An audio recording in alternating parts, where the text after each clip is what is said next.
Jadi maaf, kalau ada tindak kekerasan yang mengatasnamakan Islam, itu justru menodai nilai-nilai Islam. Karena tanpa ilmu kalian nggak bisa apa-apa, tapi tanpa dia kalian nggak apa-apa.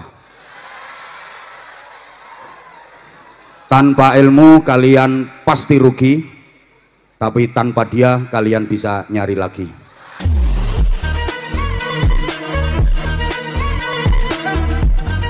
Singkat-singkat saja karena memang waktu kita terbatas. Pertama, ya biasa, kalau nggak kuat mesti guling. Maka mentalmu kalau nggak kuat pasti dirimu juga akan guling seperti kipas angin itu. Allahumma sholli ala Muhammad. Boleh dilanjut? Kalau minta dilanjut, saya mohon dengan sangat adik-adik khususnya untuk melakukan GTM, gerakan tutup mulut. Ngaji itu yang belajar, itu yang kerja adalah telinga, otak, dan hati. Setiap keterangan yang disampaikan oleh guru-guru kalian diterima dengan telinga yang sehat, diolah dengan otak yang jernih, masukkan ke hati yang bersih, insya Allah nanti akan tumbuh menjadi ilmu yang manfaat, terekspresi keluar menjadi ilmu yang barokah. Maka sekali lagi tolong semuanya melaksanakan GTM, gerakan tutup mulut. Kalau masih belum paham ya GTC, gerakan tutup.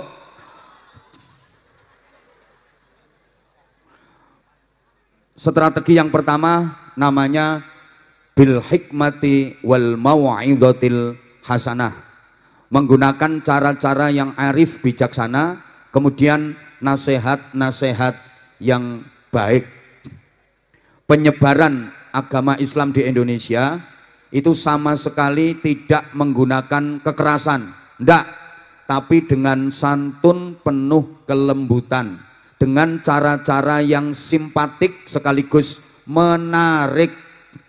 Wal yatalattaf, berlemah lembutlah kamu dalam mengajarkan ilmu, dalam mengajarkan Islam, dalam mengamalkan Islam. Islam tidak pernah mengajarkan yang namanya kekerasan. Di dunia Islam nggak ada yang namanya kekerasan, karena Islam sadar sepanjang sejarah peradaban umat manusia, kekerasan tidak akan pernah bisa menyelesaikan masalah. Kalau tegas ya, tapi kekerasan no. Saya ulang, tegas yes, keras no. Tolong sama-sama, tegas, keras, sekali lagi, tegas, keras. Ini perlu saya tekankan karena akhir-akhir ini banyak generasi muda yang salah dalam memahami perjuangan. Maaf, banyak yang salah dalam mengartikan jihad. Jihad hari ini nggak harus mati dengan dalih membela agama Allah. Justru jihad hari ini adalah hidup di jalan Allah, mempertaruhkan hidup di jalan Allah, bukan ingin mati dengan alasan membela agama Allah, apalagi menyodorkan diri untuk mati dengan dalih membela agama Allah. Kayak pelaku bom bunuh diri, itu demi Allah bukan jihad tapi kendat. Halo? Bukan mati syahid tapi mati sangit. Udah. Allahumma sholli ala Muhammad. Jadi maaf, kalau ada tindak kekerasan yang mengatasnamakan Islam, itu justru menodai nilai-nilai Islam. Maka maaf, kalau ada tenaga pendidik yang menerapkan kekerasan terhadap anak-anak didiknya, itu tidak dibenarkan dalam aturan agama.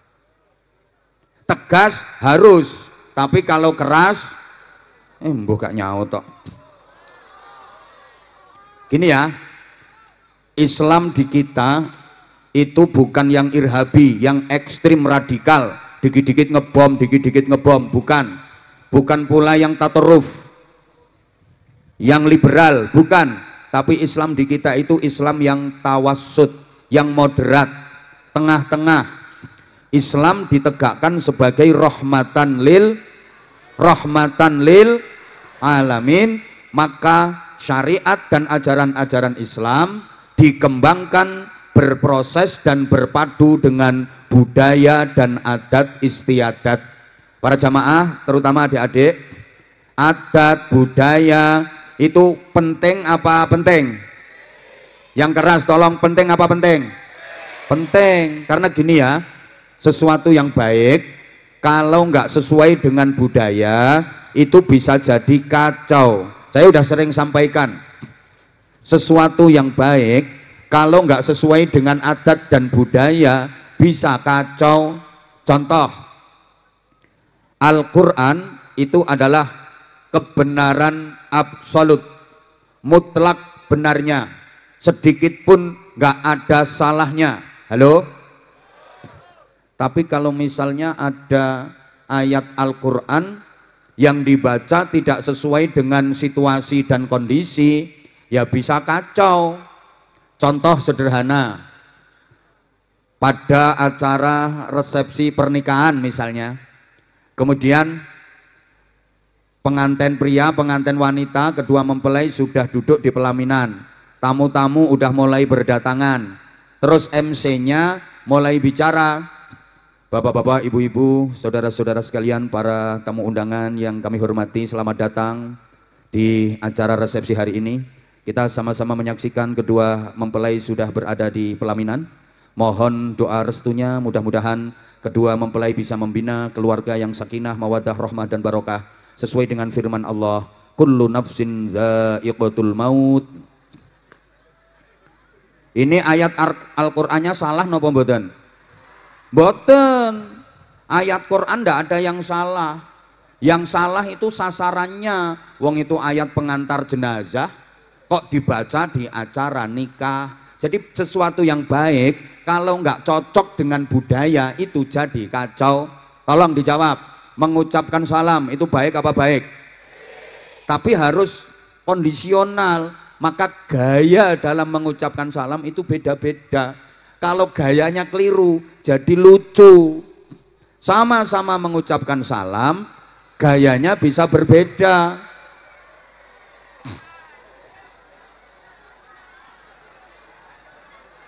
Cantik-cantik takut sama air hujan. Spesial untuk kalian siswa dan siswi SMK Kesuma, terus pada jalur semangat agar kalian menjadi generasi yang hebat. Fokusnya adalah belajar, bukan sekedar nyari pacar. Tugas utama kalian menuntut ilmu, bukan hanya ngejar-ngejar kamu.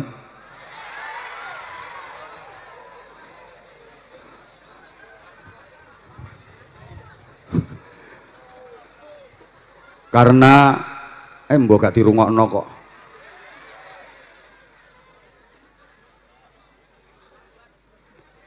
Fokusnya adalah ilmu, bukan dia. Karena tanpa ilmu kalian nggak bisa apa-apa, tapi tanpa dia kalian nggak apa-apa. Tanpa ilmu kalian pasti rugi, tapi tanpa dia kalian bisa nyari lagi. Ubur-ubur ikan lele, DE mundur golek liyane.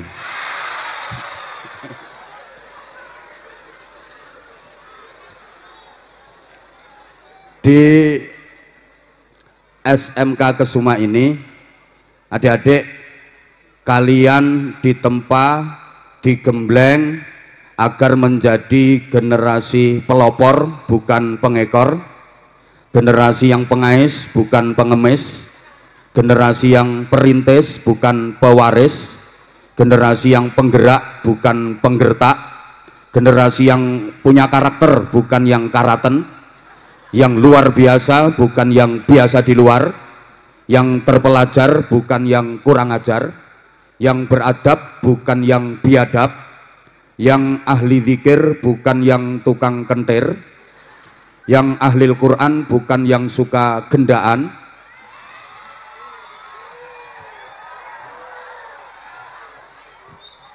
yang mampu menjalani hidup dengan realitas, tidak membanggakan fasilitas. Saya mohon maaf kepada Ibu Kepala Sekolah beserta seluruh staf dan jajaran, kepada para tamu undangan, kepada Bapak Ibu Wali murid, kepada adik-adik. Mungkin saya datangnya agak telat, tapi lebih baik telat daripada tidak datang sama sekali. Ini kok kayak bukan kebetulan ya, saya telat ini kayak memang udah diatur sama Allah. Seperti masuknya Islam ke Indonesia itu memang agak telat dibanding masuknya Islam ke wilayah-wilayah lain di belahan bumi ini. Kan Islam masuk Indonesia itu sekitar abad ke-14 pasca runtuhnya kerajaan Majapahit.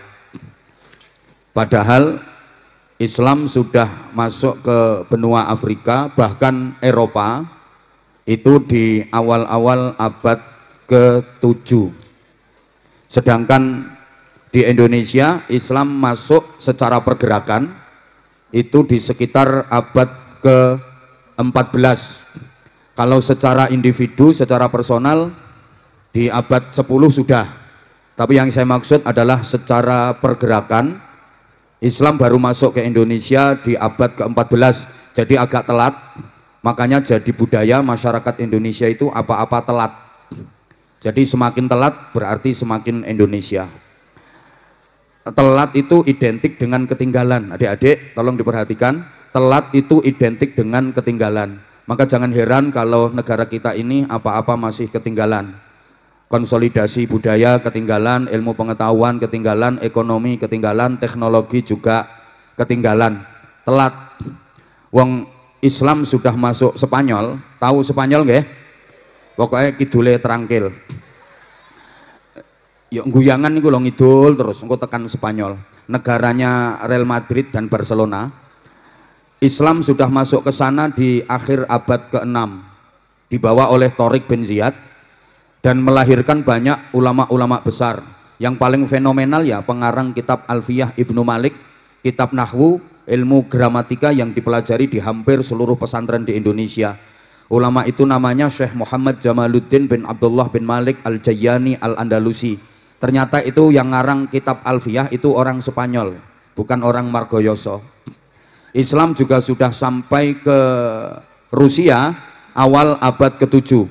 Sa'ad bin Abi Waqqas merintisnya dari Azerbaijan. Adik-adik kalau guru agama kalian mengajar terus membaca hadis Rawahul Bukhari, hadis ini riwayat Imam Bukhari. Imam Bukhari itu ternyata orang mana? Beliau adalah orang Turkistan. Nek Bukhari tonggomu kan bakul sego goreng. Rawahu Muslim, hadis ini riwayat Imam Muslim. Imam Muslim itu orang Naisabur. Jadi Islam sudah terkonsolidasi dengan baik di sana. Di Indonesia belum waktu itu. Imam-imam mazhab 4, Imam Hanafi itu orang Palestina, Imam Maliki itu orang Madinah, Imam Syafi'i orang Ghuzah, Imam Hambali orang Baghdad. Coba ulama besar semacam Imam Ghazali itu orang Persia, orang Iran. Islam sudah masuk ke Iran di awal abad ke-7. Makanya kalau kita ngaji kitab Nahwu, Takrib atau Fathul Qorib, itu karya Syekh Ahmad bin Husain bin Ahmad Al-Asfahani, itu ternyata beliau orang Iran, berasal dari kota Asfahan, kota terbesar kedua di Iran setelah ibu kota Teheran. Dan Asfahan ini kota yang paling ditakuti sama Amerika Serikat. Sampai hari ini satelit pengintai, satelit keamanan Amerika Serikat terus dihadapkan ke kota Asfahan karena di situ disinyalir menjadi pusat pengayaan uranium nuklir. Makanya Amerika takut. Ternyata Amerika yang katanya negara besar, superpower, adidaya, negara hebat, itu takut sama nuklir. Beda dengan orang Indonesia. Nuklir masuk ke Indonesia dimplok, soalnya dadi bakso nuklir. Orang Indonesia itu sakti-sakti, panganane aneh-aneh, Jangan takut, Amerika nggak mungkin berani sama Indonesia. Karena orang Indonesia sakti-sakti. Panganannya bakso nuklir, ada lagi bakso granat. Sambelnya aja sambel mercon. Di Surabaya itu malah ada makanan namanya rawon setan, soto gendruwo. Wah, orang Indonesia itu hebat-hebat. Anak-anak kecil di Pati itu panganannya molen. Oh, Indonesia ini top, gulanya aja batu sama pasir. Kapal selam ya dipangan, tongseng ini doyan. Orang Indonesia hebat. Wong ibu-ibu itu sore-sore kletis-kletis ditanya, mangan apa bule? Kuping gajah. Lah kalau orang Amerika bangga, mereka sudah bisa sampai di bulan. Paling mereka di bulan hanya masang bendera, apa nancepin bendera, masang satelit. Cuman gitu aja. Orang Indonesia lebih hebat. Wong Indonesia kini belonjo di matahari. Kurang panas piye.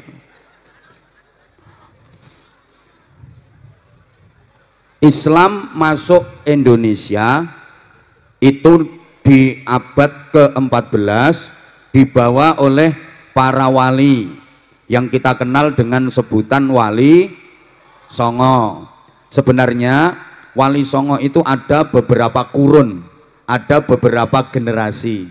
Kurun pertama, kurun kedua, sampai kurun ketiga. Allahumma sholli ala Muhammad. Nah, sukses mengembangkan Islam di Indonesia karena menggunakan metode edukasi yang luar biasa. Makanya dalam rangka apa tuh iki jenenge acara niki? Disnatalis yang ke-22, saya ingin sampaikan ini untuk suksesnya pendidikan anak-anak kita. Allahumma sholli ala Muhammad. Allahumma sholli ala Muhammad. Sukses dakwah dari para wali dan para ulama di Indonesia, yang bahkan akhirnya Islam menjadi agama mayoritas penduduk Indonesia.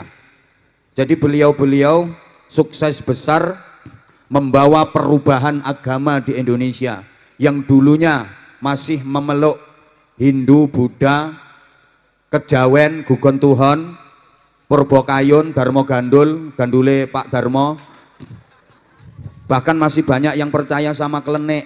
Klenik itu ya semacam percaya sama Nyai Basingah, Nyi Blorong, Nyi Roro Kidul, Nyi Roro Lor, Nyi Roro Etan, Nyi Roro Kulon, Nyi Roro Tengah, Nyi Roro Pojokan, Mak Lampir, Nini Pelet, Grandong, wa ala alihi wa sahbihi ajmain.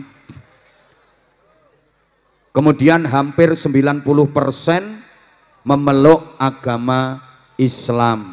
Sukses besar. Kenapa? Karena metodologinya yang luar biasa. Mudah-mudahan ini bisa diterapkan di SMA Kesuma Margoyoso. Amin Allahumma.